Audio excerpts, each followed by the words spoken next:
حضرت انس رضی اللہ تعالیٰ عنہ نے بیان کیا کہ رسول اللہ صلی اللہ علیہ وسلم لوگوں میں سب سے بڑھ کر عمدہ اخلاق کے مالک تھے۔ آپ نے ایک روز مجھے کسی کام کے لیے بھیجا۔ میں نے کہا اللہ کی قسم میں نہیں جاؤں گا، حالانکہ میرے دل میں تھا کہ اللہ کے نبی صلی اللہ علیہ وسلم نے جو بھی فرمایا ہے میں اس کے لیے جاؤں گا۔ کہتے ہیں بس میں نکلا، حتیٰ کہ بچوں کے پاس سے میرا گزر ہوا جو بازار میں کھیل رہے تھے، تو اچانک کیا دیکھتا ہوں کہ رسول اللہ صلی اللہ علیہ وسلم مجھے میرے پیچھے سے میری کدی پکڑے ہوئے تھے۔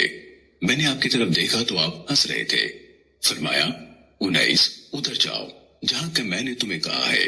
میں نے عرض کیا ہاں اے اللہ کے رسول، جا رہا ہوں۔ حضرت انس رضی اللہ عنہ نے کہا قسم اللہ کی، میں نے 7 سال آپ کی خدمت کی ہے یا 9 سال، مجھے نہیں معلوم کہ آپ نے مجھے کسی کام پر جو میں نے کیا ہو کبھی یوں کہا ہو تو نے ایسے کیوں کیا، یا کوئی کام جو میں نے چھوڑ دیا ہو تو کہا ہو ایسے ایسے کیوں نہیں کیا۔ سنن ابو داود حدیث نمبر 4773۔ حضرت انس رضی اللہ تعالیٰ عنہ بیان کرتے ہیں کہ میں نے نبی صلی اللہ علیہ وسلم کی مدینہ منورہ میں 10 سال تک خدمت کی، جبکہ میں ایک نوخیز لڑکا تھا۔ میرے سب کام اس معیار کے نہیں ہوتے تھے جیسے میرے حبیب صلی اللہ علیہ وسلم کی خواہش ہوتی تھی۔ اس کے باوجود آپ نے مجھے کبھی اف تک نہیں کہا اور نہ یوں کہا تو نے یہ کیوں کیا اور اس طرح کیوں نہیں کیا۔ سنن ابو داود حدیث نمبر 4774۔ حضرت ابو ہریرہ رضی اللہ تعالیٰ عنہ نے ہم سے بیان کیا کہ رسول اللہ صلی اللہ علیہ وسلم ہمارے ساتھ مسجد میں بیٹھا کرتے تھے اور باتیں کرتے رہتے تھے۔ جب آپ اٹھتے تو ہم بھی کھڑے ہو جاتے، حتیٰ کہ ہم دیکھتے کہ آپ اپنی کسی اہلیہ کے گھر میں داخل ہو گئے ہیں۔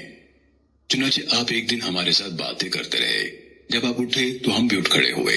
پھر ہم نے دیکھا کہ ایک بدوی نے آپ کو جا لیا اور آپ کی چادر پکڑ کر کھینچنے لگا، حتیٰ کہ آپ کی گردن سرخ ہو گئی۔ حضرت ابو ہریرہ رضی اللہ عنہ نے بیان کیا کہ چادر بھی بڑی کھردری تھی۔ آپ اس کی طرف متوجہ ہوئے تو اس اعرابی نے آپ سے کہا مجھے میرے یہ 2 اونٹ لاد دیں، بلا شبہ آپ مجھے کوئی اپنے ذاتی مال سے نہیں دیں گے اور نہ اپنے باپ کے مال سے دیں گے۔